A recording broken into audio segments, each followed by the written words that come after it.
Hello दोस्तों, जानकारी channel में आपका स्वागत है। दोस्तों, जैसा कि आपने थंबनेल में देखा कि जमाबंदी और दाखिल खारिज में क्या अंतर है और यदि जमाबंदी कायम नहीं है तो न्यू जमाबंदी कायम कैसे कराएं। जी हाँ दोस्तों, क्योंकि इस तरह का वीडियो हमको इसलिए बनाने वाला कि बहुत सारे कमेंट आ रहा था, सर हमने दाखिल खारिज में जो है दाखिल खारिज के लिए आवेदन किया और रिजेक्ट हो गया। तो खासकर जो रिजेक्ट हो गया और अस्वीकृत का कारण बताया जमाबंदी कायम नहीं होने के कारण।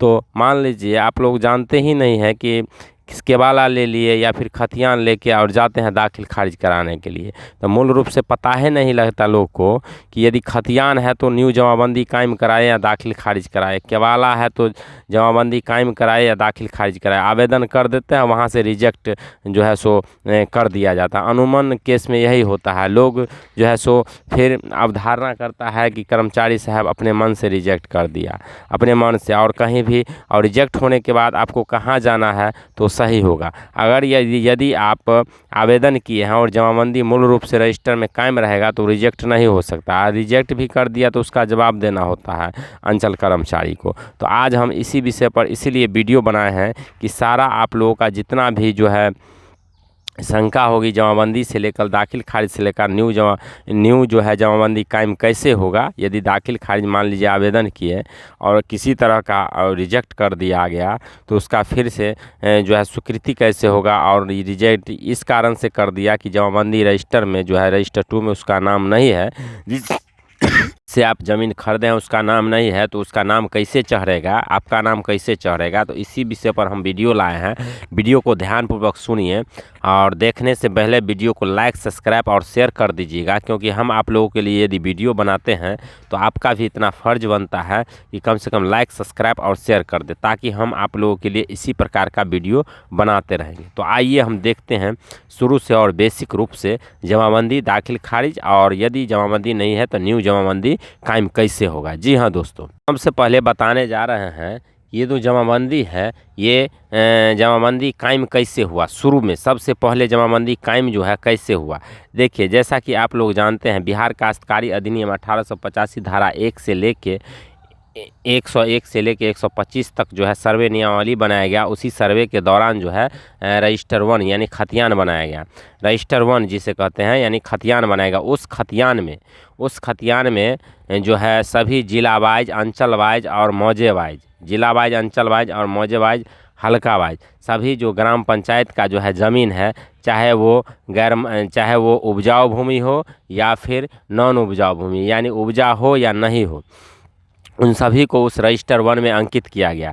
खासकर वैसे भूमि जिस पर कोई ना कोई रैयत खेती करता था और उनको देखा गया कि नहीं ये रैयत वास्तविक रूप से खेती कर रहा है, उन रैयत का नाम रजिस्टर 1 में चढ़ा दिया गया, ताकि ये लोग जो है ज़मींदार को लगान दे सके। और उन सभी ज़मीन को भी अंकित किया गया जो जिस पर खेती नहीं हो रहा था, नदी नाला तालाब हो या फिर बंजर भूमि हो, उन ज़मीन को भी जो है उस रजिस्टर में जो है अंकित किया गया। तो ऐसे भूमि जिस पर कृषि होता था वो तो सभी रैयत के नाम से कर दिया, सभी रैयत किसी न किसी रैयत के नाम से रजिस्टर 1 पे चढ़ा दिया गया।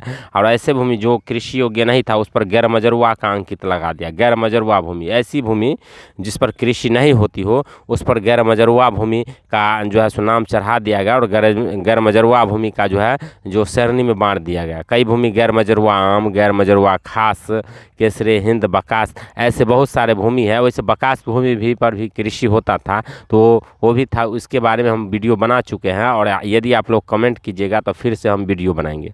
तो इस प्रकार से गैर मजरूआ भूमि का भी जो है गैर मजरूआ आम खास को भी रजिस्टर 1 में तैयार किया गया। केसरे, हिंद, जितना भी प्रकार था, और खासकर रैयत के लिए जो रैयती भूमि जो तय किया गया, ऐसी भूमि जिस पर रैयत खेती करता है उसका भी नाम रजिस्टर 1 पे चढ़ा दिया गया।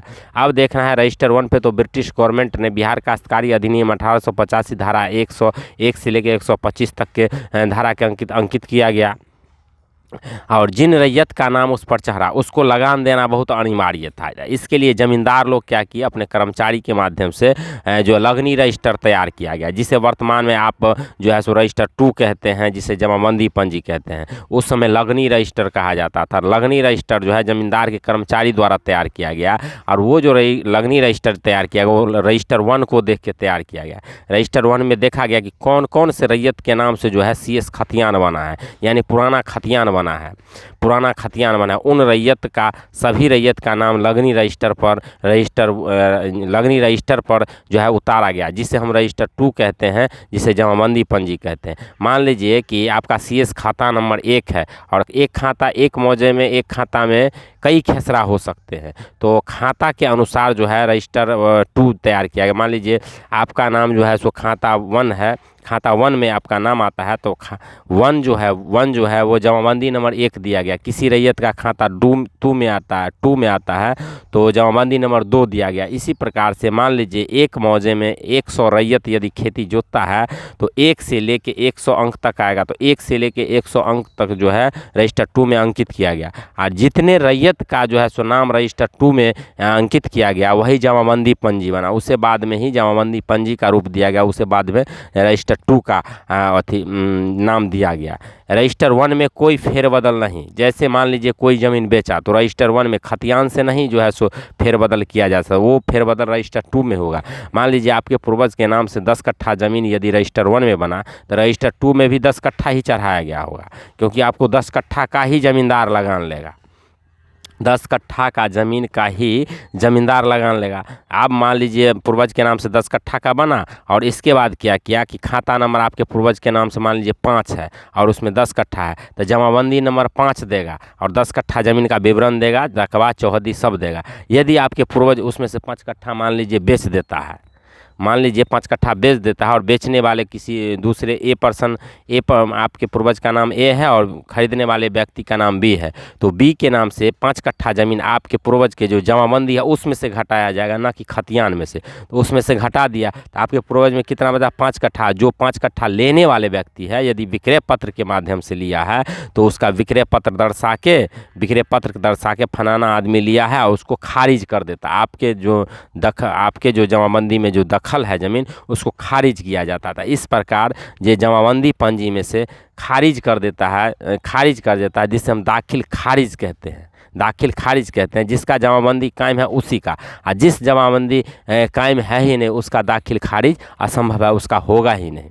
उसके लिए फिर दूसरा प्रूफ। इस प्रकार आपने देखा कि रजिस्टर 1 कैसे बना, यानी खतियान कैसे बना, रजिस्टर 2 कैसे बना। रजिस्टर 2 में उन्हीं सभी रैयत का नाम होना चाहिए जिस रैयत का नाम रजिस्टर 1 में था, उसी चढ़ाना था। और फिर जो रजिस्टर 2 में नाम जो अंकित हुआ, इसके बाद जो रैयत बेचेगा ज़मीन, उसी का नाम से जो रैयत बेचेगा और जो खरीदेगा उसका नाम फिर रजिस्टर 2 में चढ़ेगा। लेकिन यहाँ देखना है कि ज़मींदारी के समय में बहुत सारे ज़मींदार के पास भी नियम था। रैयत के पास जो अधिकार दिया गया था ब्रिटिश गवर्नमेंट के द्वारा, कि जब खतियान बना, कहीं देखिएगा 1892 में, कहीं 1900 में, 1902 में, 1915 में, 1911 में, 1916 में बना खतियान। इसके बाद रैयत का भी अधिकार दिया गया कि अब रैयत को बेवजह जो है ज़मींदार हटा नहीं सकता। जब तक रैयत जो है लगान देता है, जब तक उसे हटा नहीं सकता, उसका ज़मीन नीलामी नहीं कर सकता। लेकिन ज़मींदार के पास भी अधिकार दिया गया था, यदि रैयत किसी कारणवश लगान नहीं देता है। लगान क्या देता था, लगान उस समय जो था अनाज के रूप में दिया जाता था, जिसे कहते हैं भावली लगान, अनाज के रूप में दिया जाता था। और ये समझिए उस समय ज़मीन का कोई वैल्यू नहीं था, वैल्यू बिल्कुल नहीं था, लगान ही ज़्यादा हो जाता था, उपजा होता नहीं था, पानी का व्यवस्था, सिंचाई व्यवस्था था नहीं। अब किसी रैयत के पास 50 बीघा या 20 बीघा का उन्होंने तो सर्वे करा लिया, लेकिन जब लगान नहीं देता था, लगान वो दे नहीं पाता था, उपजा नहीं, तो इस अवस्था में ज़मींदार का भी अधिकार था कि वो ज़मीन जो है आसानी से जो है रैयत से ले सकता था। अब मान लीजिए कि आपका पूर्वज के नाम से 50 बीघा या 10 बीघा ज़मीन है, वो लगान नहीं दे पाता था, तो रैयत के पास ऑप्शन होता था, या तो वो रैयत का ज़मीन नीलाम करवा देता था। नीलामी मतलब मान लीजिए ये रैयत नहीं दे रहा है, तो उसी गाँव का कोई रैयत होता था खड़ा कि भाई ज़मींदार कहता था कि ये ज़मीन लेना है तो इसके नाम से ट्रांसफ़र। अब ट्रांसफ़र तो खतियान में हो नहीं सकता, तो ज़मींदार एक सादा हुक्मनामा लेता था, उसी पर लिख के दे देता था, अब ये खाता खसरा का ज़मीन जो है फलाना जोतेगा। और नीलामी पत्र कितना कोर्ट में भी दायर होता था। जो रैयत मान लीजिए घैहर है, वो नहीं ज़मीन छोड़ रहा है, लगान भी नहीं दे रहा, उसके लिए जो व्यवस्था था वो कोर्ट में था, कोर्ट के माध्यम से नीलामी करवाया जाता था। इधर जो ज़मींदार का था वो बंदोबस्त कर देता था कि अब ये रैयत जो है लगान नहीं दे रहा है, इनका ज़मीन जो है इस रैयत को दिया जाता है, क्योंकि ज़मीन का उतना वैल्यू था नहीं। तो जो रैयत जोतेगा वही लगान। तो फिर जो रैयत मान लीजिए जिसके नाम से वो सादा हुक्मनामा दिया गया था, वही रैयत अब जो है लगान देता। फिर यदि सादा हुक्मनामा वाला नहीं देता तो फिर तीसरे को बंदोबस्त कर देता था वो। जब यही प्रक्रिया ज़मींदारी के समय चलता है 1885 से लेके, और जब तक भारत हमारा आज़ाद नहीं हुआ था, मान लीजिए 1947 से पहले तक यही व्यवस्था चला था। लेकिन लास्ट में देखा गया जब भारत आज़ाद हुई, तब जब भारत आज़ाद हुई 1950 में एक नियम बनाया गया, भूमि सुधार अधिनियम 1950। उसमें जो है उसके धारा 567 के तहत ज़मींदारी उन्मूलन हुई, यानी बीच वाला जो ज़मींदार था उनको हटा दिया गया। अब ज़मींदार से मांगा गया कि जिन जिन रैयत को आप वर्तमान में, यानी पहले तो कितने बार एक रैयत को, आज इस रैयत को बंदोबस्त कर दिया, फिर 5 साल बाद उस रैयत को बंदोबस्त, जिसको लास्ट में बंदोबस्त किया उसी को माना जाएगा। और उसी के नाम से जो है लगनी रजिस्टर लास्ट में जो है रिटर्न पेश किया गया। जो भी रैयत का नाम से जो है मान लीजिए जो बंदोबस्त किया गया था लास्ट में, वो लास्ट तक लगान दे रहा था, उन रैयत के नाम से जो है रिटर्न दाखिल किया गया। रिटर्न में यही दिया गया कि फलाना रैयत को हम जो है बंदोबस्त किए हैं और इनसे लगान दे रहे हैं। तो सरकार ने मांगा उससे रजिस्टर, वो रजिस्टर जो है मुख्य रूप से अंचल में भी जमा किया गया और जिला जो है जिला में जैसे DCLR या कलेक्टर ऑफिस में भी जमा किया गया। तो उसी रजिस्टर के आधार मान के मान लीजिए रजिस्टर 2 भी बना कि ये रैयत जो है इनकी ज़मीन जो है ये रैयत जोत रहा है, तो उस पर रजिस्टर 2 कायम किया गया 1954-55 में। 1954-55 में जो है रजिस्टर 2 कायम किया गया। अब जिन जिन रैयत के नाम से रजिस्टर 2 कायम किया गया, असली मालिक ज़मीन का वही मान लिया गया, असली जो मालिक है इनका वही मान लिया गया जिनके नाम से रिटर्न पेश किया गया। वर्तमान में देखिएगा यदि पेपर निकल जाए तो वास्तविक रूप से जो है जो ज़मीन का मालिक है उसका नाम जो है सो निकल जाएगा। और देखिए पोर्टल पर भी बहुत सारे ज़िला का जो है रजिस्टर जो है रिटर्न जमाबंदी जो है चढ़ाया जा रहा है। और इसमें क्या किया, रिटर्न जमाबंदी तो ठीक है ज़मींदार ने पेश कर दिया, लेकिन उसमें भी कंडीशन लगाया गया। 1/1/1946 से पहले जिन रैयत का ज़मींदार द्वारा बंदोबस्त किया गया वही रजिस्टर वही जो है वैलिड माना जाएगा। क्योंकि जैसे ही ज़मींदारी उन्मूलन की बात आई तो ज़मींदार लोग क्या किए, उन्होंने बहुत सारे अलीगल तरीक़ा से जो है सो बंदोबस्त करना शुरू कर दिया। इसीलिए सरकार ने एक पैमाना बनाया कि 1/1/1946 से पहले जिन रैयतों को व्यवस्था माने कि बंदोबस्त किया गया वही भाला जाए। तो बंदोबस्त तो ज़मींदार गैर मजरूआ, आम, खास और रैयती भूमि का भी सभी भूमि का कर देता था बंदोबस्त, क्योंकि उनके पास अधिकार भी दिया गया था। और बहुत सारे रैयत क्या किए, या तो जाके ज़मींदार के पास समर्पण कर दे कि हमें जो है सो अब नहीं हो रहा है उपजा, हम यह ज़मीन नहीं लेंगे। तो वैसे ही ज़मींदार वो ज़मीन रख लेता था, तो उस ज़मीन को कहा जाता था बकास्त भूमि। जो ज़मींदार के पास जो उपजाऊ भूमि रह गया, जो रैयत समर्पित कर दिया, उसे बकास्त भूमि कहा जाता है। वर्तमान में जो सर्वे चल रहा है तो लोग पुराना खतियान लेके दावा कर रहे हैं कि ये मेरा ज़मीन है। ठीक है, आप दावा कर रहे हैं, लेकिन जो ज़मीन ज़मींदार ने आपसे ले लिया, आपके पूर्वज से ले लिया, ज़मींदार का पूर्ण अधिकार था। यदि आप दावा कर रहे हैं तो आपके वर्तमान तक का, यानी 1946-47 तक का आपके पास रसीद होना चाहिए। दावा यदि कोर्ट में भी मामला जाएगा तो ज़मींदार अपना पक्ष रखेगा कि इसका जो है पूर्वज जो है सो लगान नहीं दे पाया, इसके कारण जो है सो ये ज़मीन जो है सो ज़मींदार में विलीन हो गया। यदि इनके पास रिकॉर्ड है तो 1946-47 तक आपके पास यदि रसीद कटा रहे थे ज़मींदार का, तभी वैलिड माना जाएगा। और साथ में आपका रिटर्न में नाम होना बहुत ज़रूरी। यदि आप जोत आबाद कर रहे थे तो आपका पूर्वज का नाम जो है रजिस्टर 2 में ज़रूर, रिटर्न जमाबंदी में ज़रूर होगा। रिटर्न जमाबंदी में यदि नाम है तो वही तभी आपका जो है माना जाएगा, नहीं असली मालिक आप ये हैं। उसी आधार पे जो है सो रिविजनल सर्वे हुआ। लेकिन रिविजनल सर्वे में देखिएगा कि बहुत सारे पर्सन जो है गलत तरीक़ा से भी चढ़ा लिए। यही कारण है जो वर्तमान में जो सर्वे चढ़ा जाएगा, इसमें जो दिया जाएगा, इसमें दोनों जो CS और RS खतियान का मिलान किया जाएगा और इसके आधार पर जो है ये खतियान माना जाए, जो है सो SS खतियान जो है वो बनाया जाएगा। तो अब हम आते हैं जो दाखिल खारिज 1954-55 में जो भी रजिस्टर बना उसी के आधार पर वर्तमान में जो है दाखिल खारिज हो रहा है। जिन जिन रैयत का नाम रजिस्टर 2 में चढ़ा 1954-55 में, यदि वो रैयत या उनके पूर्वज उनके वंशज कोई बेचता है तो दाखिल खारिज करवा लेते हैं। अब मान लीजिए जिसका नाम है ही नहीं, जिसके नाम से जो है जमाबंदी कायम ही नहीं हुआ, तो उसका फिर कैसे दाखिल खारिज होगा? तो उसका जो दाखिल खारिज करने के लिए आपको न्यू जो है जमाबंदी कायम कराना होगा। यानी मूल रूप से मान लीजिए कि आप किसी से ज़मीन खरीदते हैं तो ज़मीन खरीदने से पहले उसके देख लीजिए उसका या उसका नाम से जमाबंदी या फिर उसके पूर्वज के नाम से जमाबंदी कायम है कि नहीं है, तभी आपका दाखिल खारिज। आप ज़मीन खरीद लेते हैं, दाखिल खारिज के लिए आवेदन दिया जाता है, और जब कर्मचारी साहब ये देखता है रजिस्टर 2 से मिलान करता है, ये जो व्यक्ति ज़मीन खरीदा है जो विक्रेता के पिता या दादा के नाम से जमाबंदी कायम है, जब आपसे वंशावली माना जाता है तो कायम है कि नहीं कायम रहता तो आसानी से रिजेक्ट है, और इसका निवारण आप जो है सो कर भी नहीं सकते हैं। आप इसका अपील जो है भूमि सुधार उपसंहर्ता में भी कीजिएगा तो एक ही लाइन में डिफरेंस अपना कर लेगा कर्मचारी की जे ज़मीन खरीदा वो विक्रेता के नाम से तो जमाबंदी कायम ही नहीं है, तो दाखिल खारिज कैसे होगा? तो आपको ये जांचना बहुत ज़रूरी है कि जो भी हम ज़मीन खरीद रहे हैं उसका जमाबंदी कायम है कि नहीं है। मान लीजिए आपको खरीदा भी गया ज़मीन तो आपको घबराने की कोई ज़मीन नहीं, ज़मीन पर कब्जा होना चाहिए, और जो ज़मीन खरीदे हैं ना उसका जमाबंदी कायम करा लीजिए। उसका अब क्या प्रोसेस है? तो ये बात समझ गए कि दाखिल खारिज तभी होगा जबकि ज़मीन विक्रेता या फिर उसके पूर्वज के नाम से जमाबंदी कायम होगा रजिस्टर 2 में,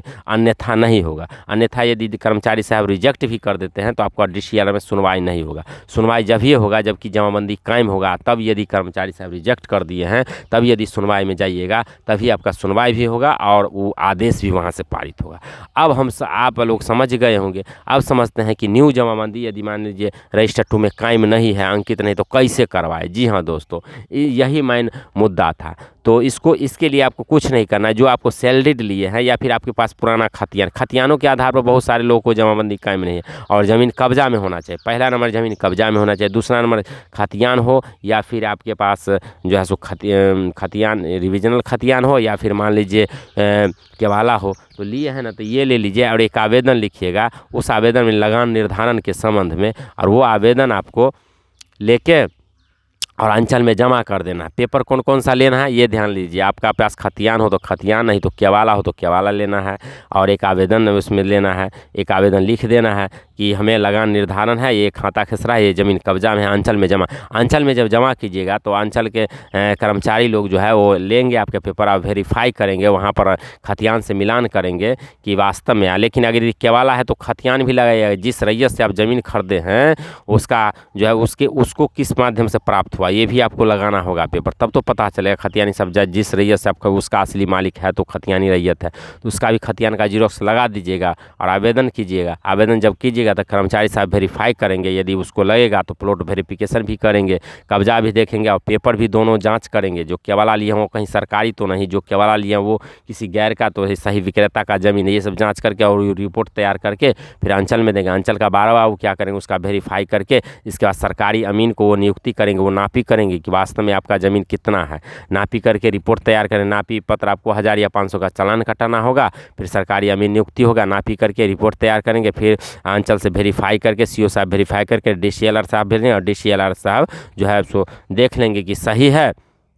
और वर्तमान में तो देखना ADM को पावर दिया गया है तो वो अपने पावर से जो है सो वो अपने अधिकार से जो है सो वो भेजता है, लेकिन आपको अंचले तक, बाकी बात वो CO साहब खुद भेज देंगे जहाँ भी भेजना होगा, या तो DCLR साहब लंग भेजे नहीं तो ADM साहब लंग भेजे। जब वहाँ आपको पेपर जाँच होगा पूर्ण रूप से और पाया जाएगा नहीं सही विक्रेता से ज़मीन लिया और ज़मीन जो है सो गैर मजरूआ आम खास से नहीं है, तो वहाँ से आदेश पारित कर देंगे कि नहीं इनके नाम से जमाबंदी कायम किया जाए। तो अंचल में आपके नाम से एक जमाबंदी कायम किया जाए, एक अंक दिया जाएगा और जमाबंदी कायम हो जाएगा, और जमाबंदी जैसे ही कायम होगा तो रसीद कटना शुरू हो जाएगा। तो इस प्रकार आप जो है दाखिल खारिज, यदि दाखिल खारिज के लिए आवेदन करते हैं तो जमाबंदी कायम है तो दाखिल खारिज हो जाएगा, यदि नहीं कायम है तो वो रिजेक्ट कर देता है। तो घबराने की कोई ज़रूरत नहीं, आप एक आवेदन लिखिए सादा पेपर पर लगान निर्धारण का और जमाबंदी।